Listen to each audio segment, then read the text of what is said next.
Discussion: Grounding international human rights within the colonial matrix of power. In sharing the voices of the 18 participants of this study, we are attempting to demonstrate the experiences of Tegaru from November 2020 as their experiences tell us of the horrors that they survived. The indiscriminate killing of Tegaru by Ethiopian federal government forces, Eritrean government forces and other allied militias, accompanied by the deliberate destruction of health facilities and limiting access to medicines, a communications blackout, and the use of starvation and sexual violence as weapons of war for 2 years led Tegaru to understand that the international community, including the United Nations, African Union, and Western nation-states had failed to intercede at every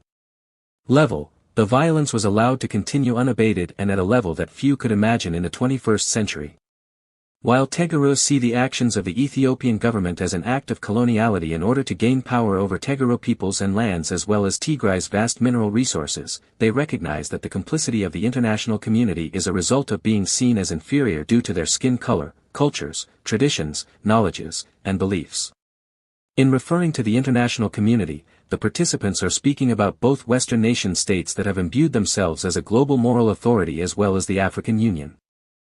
As Naʻīm points out, international organizations such as the UN were founded by colonial powers and their inability to step in to stop human rights violations is a result of the very structures that created the system, one in which the international human rights framework and its norms and institutions have already been shaped and conditioned by Western liberal values and institutions, and which are founded with a system of coloniality that allows some humans to be elevated over others.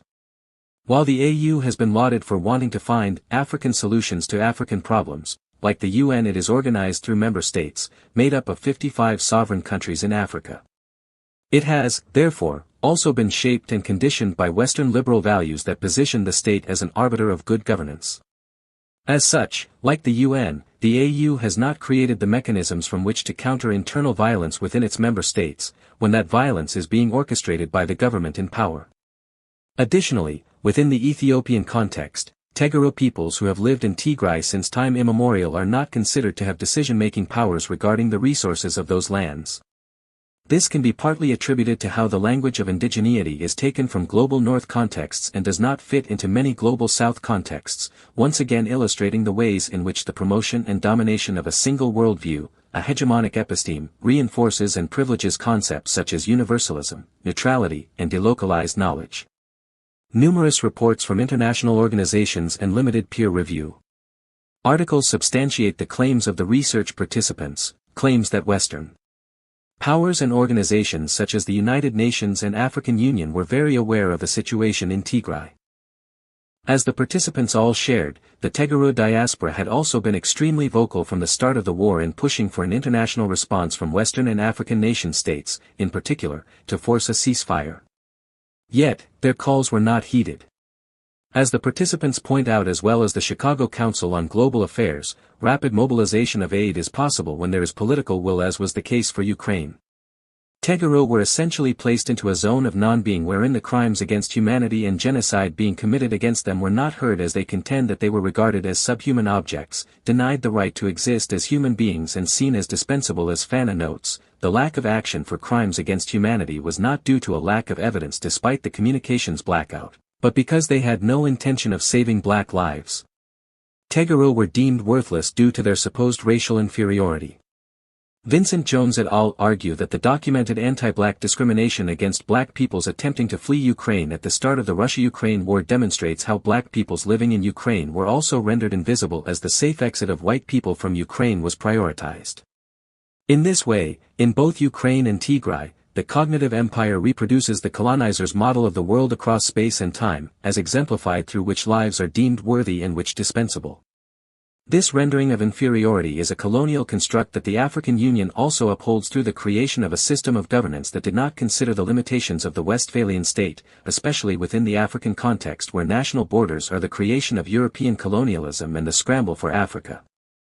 Tegaru, both in Tigray and in the diaspora, were demanding that international organizations and other nation-states put into action the human rights discourses they purport to support, demonstrating a desire for a universal practice of international human rights, one that did not privilege groups based on race, wealth or geography.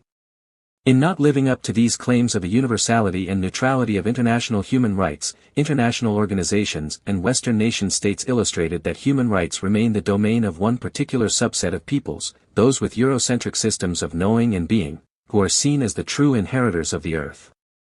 And as Mignolo points out, these logics then destroy all other ways of knowing and being. In the case of Tigray, this was achieved through a genocide that killed 14% of the population, erasing people's ways of knowing by erasing the people themselves from their very existence.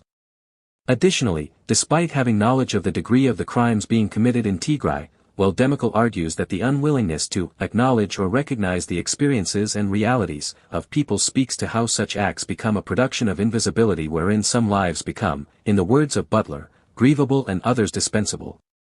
Those whose lives and losses are unnoticed and unacknowledged are made to be invisible, and as Demical contends, this production of invisibility is epistemic. It is a form of reworlding to sustain and reproduce an epistemologically colonized modern world. Conclusion and implications. In early January 2021, when mobile telephone networks were briefly reconnected in Mekelle city in Tigray, two of the co-authors, one located in Canada and the other in Mekelle, discussed what it would take to stop the violence in Tigray. The Mekelle-based co-authors shared that Tegaru were waiting for Joe Biden to be sworn in as President of the United States in the hopes that a change of government in the U.S. would result in pressure on the Ethiopian government to find a different solution. Those hopes were in vain as the violence only intensified. This speaks to the ways in which creating an international system to ensure just lives based on Euro-Western models has placed peoples outside of the realms of power at the mercy of institutions and governance structures that were not built to ensure justice and well-being of those who have been deemed dispensable. Structures founded through a system of coloniality of power, knowledge and being are incapable of even acknowledging that Tegaru lives are grievable, indispensable and deserving of just futures. And an inability to acknowledge that Tegaru lives matter results in the structures of the very organizations meant to safeguard peoples becoming complicit in their dehumanization. In effect, the experiences shared by Tegaru reinforce Naʻīm's call for a people-centered drive to the protection of human rights, where people define and live by their own conception of human rights, one that is driven by their own epistemic and ontological realities. Future research will need to consider how human rights laws can be adjudicated without centering the nation-state construct in the protection of peoples from human rights violations and the potential development of a framework for international human rights grounded in localized understandings of justice and clear guidelines for recourse for those whose rights are being violated within a system that does not afford power to the entity, i.e., responsible for human rights violations but to peoples, all of whom are deserving of just futures.